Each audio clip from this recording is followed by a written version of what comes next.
வணக்கம். உங்கள் ஆரோக்கியம் எங்கள் கவனம். இது அண்ணம் என் கைவண்ணம்.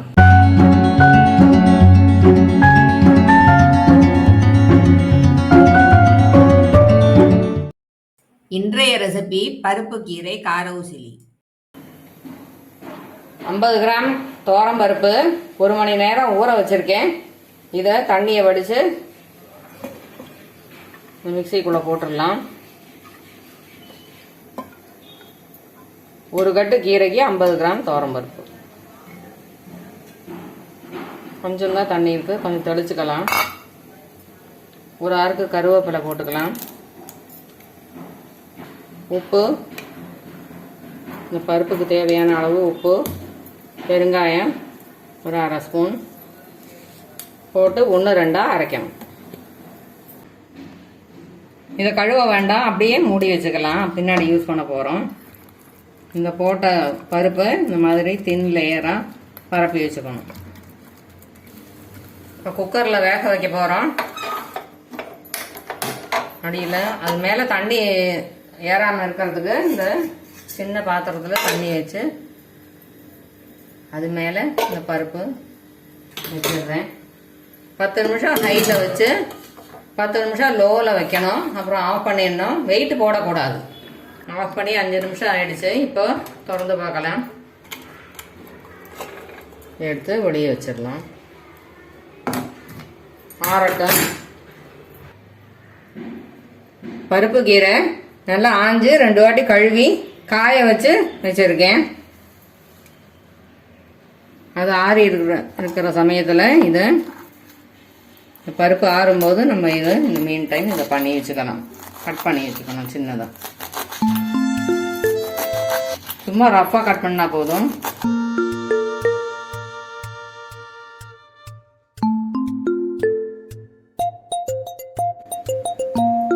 ஒரு கட்டு பருப்பு கீரை மாதிரி சின்ன சின்னதாக நறுக்கியாச்சு. ஆயிடுச்சு. இதை எப்படி குழம்பு போட்டுக்கலாம்.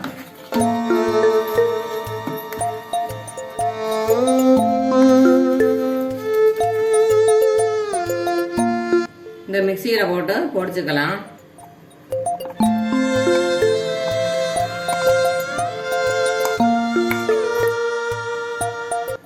இதை இப்போ தூளாக பொடிச்சு வச்சுக்கணும்.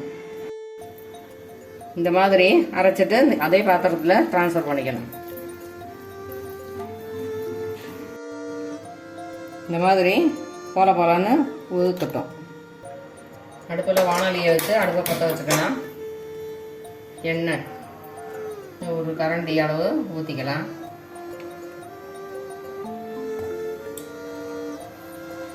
அரை ஸ்பூன் கடுகு போட்டிருக்கேன், வெடிக்கட்டும். கடுகு வெடிச்சிடுச்சு. அடுத்த சின்னதாக வச்சு உடச்ச உளுத்தம் பருப்பு போட்டிருக்கேன், சவுக்கட்டும்.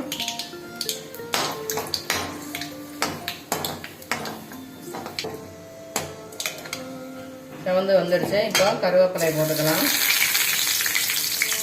நறுக்கி வச்ச கீரையை போட்டுக்கலாம்.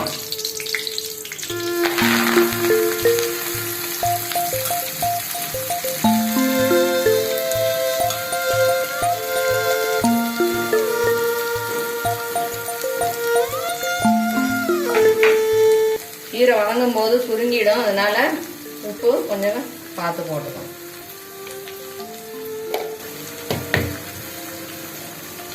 அரை ஸ்பூன் மஞ்சத்தூள் போட்டுட்டேன். நல்லா கடாரி கொடுத்துக்கணும்.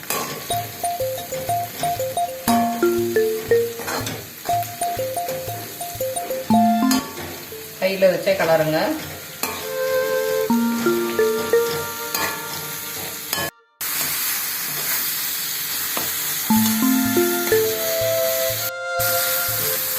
கீரை சமையல் பண்ணும்போது முக்கியமாக கவனிக்க வேண்டியது, அடுப்பில் கீரையை வச்சதுக்கப்புறமா அது கொதிக்கும் போதும் இல்லை இந்த மாதிரி வதக்கும் போதும் மூடக்கூடாது.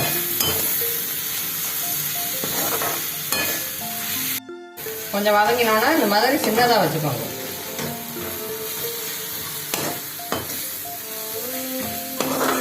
ஸ்லோவாக வதங்கினாலும் நல்லா வதங்கும்.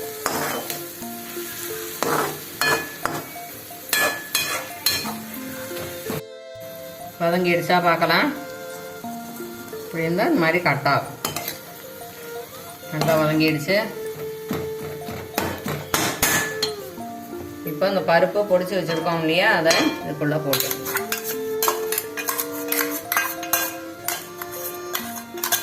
ஆற்றுல எத்தனை பேர் இருக்காளோ அதுக்கு தகுந்த மாதிரி நீங்கள் எவ்வளோ கட்டு கீரை வேணுமோ இந்த மாதிரி பண்ணிக்கோங்க. ஒரு கட்டு கீரைக்கு 1/2 கப்பு துவரம் பருப்பு சொன்னேன் இல்லையா, அந்த ப்ரொப்போர்ஷனில் போட்டிங்கன்னாக்கா ரொம்ப நல்லாயிருக்கும், டேஸ்ட்டு சூப்பராக இருக்கும். இப்போ நல்லா மிக்ஸ் பண்ணி விட்டுடலாம்.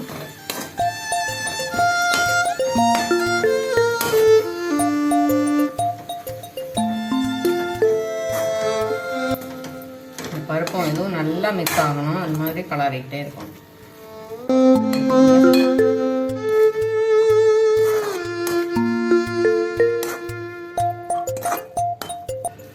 பருப்பு கீரை ஏற்கனவே ஸ்வீட்னஸ் இருக்கும், அதில் இந்த மாதிரி பண்ணும்போது இன்னும் ஸ்வீட்டாக குழந்தைங்களுக்கு ரொம்ப ரொம்ப பிடிக்கும். அது எனக்கு கார ஊசிலின்னு சொன்னேன் இல்லையா, இப்போ காரப்பொடி போட போகிறேன். சின்ன குழந்தைங்களுக்கு கொடுக்கும்போது நீங்கள் இந்த மாதிரி ஸ்டேஜ்லேயே ஒரு கப்பில் எடுத்து வச்சுருங்க. அவங்களுக்கு தேவையானதை ஒரு கப்பில் எடுத்து வச்சுருங்க. எல்டர்ஸுக்கு நம்ம வந்து காரம் போட்டு காரப்பொடி போட்டு ஜம்முன்னு கொடுக்கலாம்.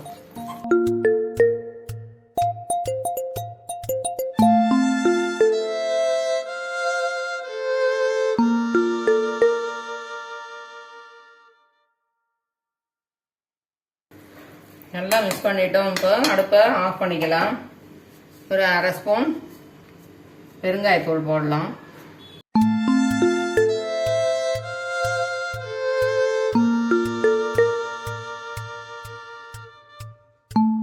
எங்கள் ஆத்துல குழந்தைகள் யாரும் இல்லை, அதனால நான் தனியாக எடுத்து வைக்கலை. காரத்துக்கு வாய்க்கு காரம் எவ்வளோ தேவை இருக்கோ அந்த தகுந்த மாதிரி போட்டுக்கோங்க.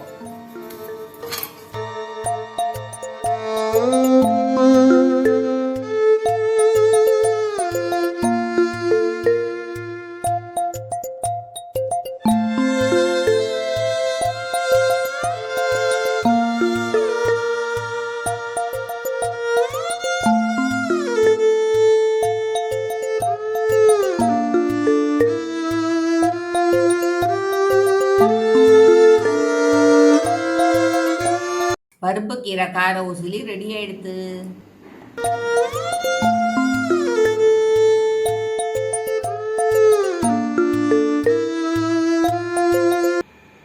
இது டைஜஷனுக்கு ரொம்ப ஹெல்ப்ஃபுல்லாக இருக்கும், அதனால கான்ஸ்டிபேஷன் ப்ராப்ளமே வராது.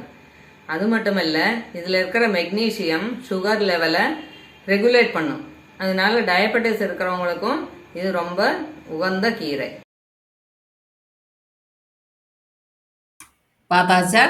இந்த வீடியோவை லைக் பண்ணுங்கள், ஷேர் பண்ணுங்கள், என்னோட சேனலை சப்ஸ்கிரைப் பண்ணுங்கள். தேங்க்யூ.